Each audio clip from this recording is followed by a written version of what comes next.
السلام عليكم، يا هلا ويا اهلا بكم في فيديو. النهارده نعرفكم حقيقة عرض مسلسل الصفيرة الجزء الثاني في رمضان 2024، وهنعرفك كل اخبار المسلسل وهل هيتعرض في رمضان 2024 ولا مش هيتعرض.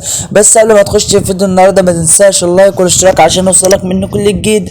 ويلا بينا نبدأ في فكرة فيديو النهارده.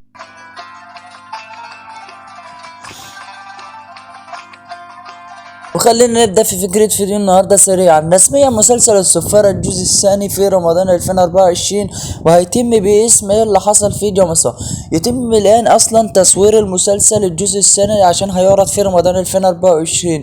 المسلسل طبعا من بطولة النجم أحمد أمين اللي قدم المسلسل بشكل رائع، كوميدي رائع. ويتم الآن تصوير المسلسل طبعا زي ما أنا قلت لك إن المسلسل يعرض في رمضان 2024. والمسلسل طبعا حقق نجاح كبير في رمضان 2023. المسلسل كان 15 حلقة بس، واحنا متأكد انه ممكن يكون 30 حلقة في رمضان 2024 لان المسلسل كان كوميدي بطريقة رائعة. وما تنساش اللايك والاشتراك عشان يوصلك منه كل جديد في الفترة الجاية. وسلام.